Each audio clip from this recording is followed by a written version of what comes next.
Hey everyone, welcome back to another episode of The Simmers Digest where we dive into all of the Sims 4 news or news within the Sims realm. There hasn't been too much since the developers live stream on Thursday last week, but there is still some news, so let's get into it. Alright, so the first thing is hitting up with the bucket list again. We've talked about this a lot on this channel, but I did want to point out a few things is that this is a whole list of what it's cross-pack with, which the developers really hit on during the developer stream about how the Life and Death pack has a lot of cross-pack features, which I love because I do have all the packs in game, so I love to see the cross-pack capability with the new DLCs that come out. So I'm not going to go into essentially what bucket lists are because I feel like majority of people know what they are since we've really gone in depth and talked about the new features with Life and Death that we know of. I don't have early access, obviously, or you would be getting content out of that. So I'm kind of just going based off of like Lil Simsy and her videos that she's put out and just videos that I've seen from other creators and also, you know, Sims 4 news as well with that. But list of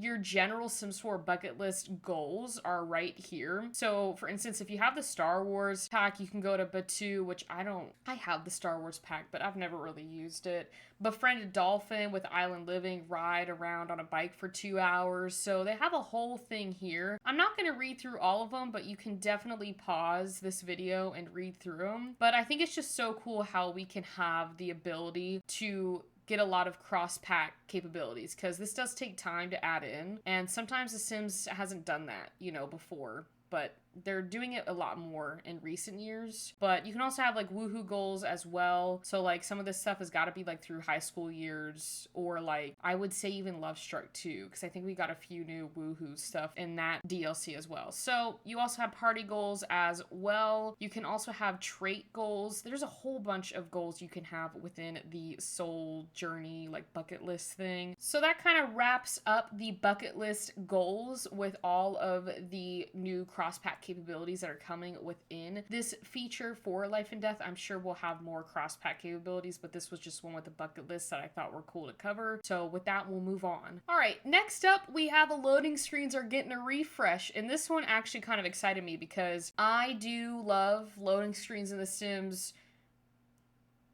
Let me take that back. I don't like staring at the loading screens for too long, but I do enjoy them. And if you have cute ones in your game, it is quite nice to look at them. But we had these OG ones. I don't know if you guys remember. I sure do remember these ones. The white ones when you're playing at night and it just goes boom with the lights. I mean, I've never felt more blind in my life with these loading screens at night, but we got a revamp in 2019 that I think everyone loved because you could play The Sims at night without getting blinded. Like, I thought I was in heaven a good few times because of how bright those white ones were up here. This one was so perfect, you know, and it looks like we're getting some refreshed loading screens again that Simmatically found, which is a great person to follow on Twitter. They put out a lot of Sims 4 news as well, but I know not everyone wants to look up Sims 4 news, so that's why I'm here. But in the latest Sims 4 patches, as you can see down here, these are some base game, the Sims 4 loading screens. I think they look quite cute, so there's kind of like different ones that you can choose from. I'm wondering how this is going to affect loading screen like overlays for like mods. Not really mods, but more like overrides for loading screens that a bunch of custom content and modders make. Like, I'm wondering if we can have like more than one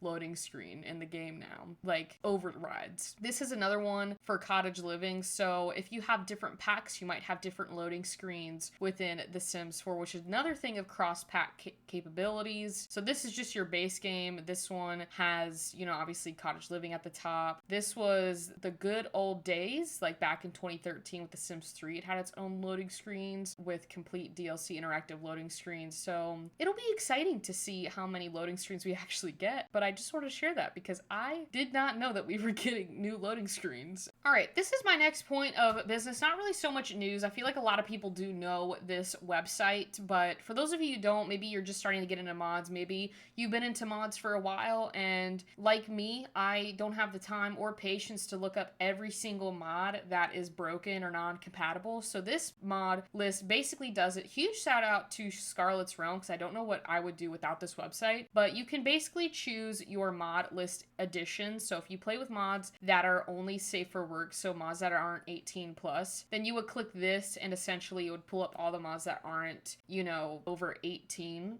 And then obviously, this is pretty much self-explanatory. This is a Patreon edition, and then this is the Sims VIP edition that basically tells you what it includes and doesn't include. So let's just say that you're going for the Safe for Work only edition. You would just click on this. It has a mod status key that essentially tells you the color and what it means. So this is a great way to figure out what mods, you know, are broken, what mods have been updated, what mods are compatible, what mods are new, or if they're in early access, or if they're behind a paywall and obsolete. I do try and tell you guys when I do a mod review if things are behind a paywall or if they're early access, so that you don't waste your time in trying to figure out if they are or not. But it basically gives you a list of all of this. So now that we've covered the mod status key, let's scroll down to the mod list. Now it does say tips and info. Let me just scroll back up here so you guys can see this. It's very important to read for the mod list. So you don't need to press enter when you search something up. It automatically does it. So now that we're down here,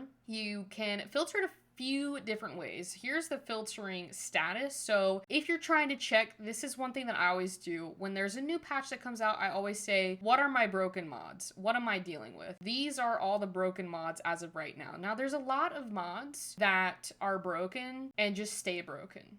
I don't know why. Sometimes modders don't want to mod anymore. Sometimes, you know, they just let the mod kind of die out because they have a newer one that they're working on. So it gives you an idea of what mods are broken. This is great if you are trying to figure out if a mod is not working or if it's your game. You can just pull up here and say, is it broken? And I'm just going to clear that and it should go back to how it was before. You can filter it by the mod name, so it'll do it alphabetical order. You can do it by creator, which will also put it in alphabetical order. You can use the patch status filter as well, which will basically tell you the patch of the mod, whether it's compatible, broken, or just there.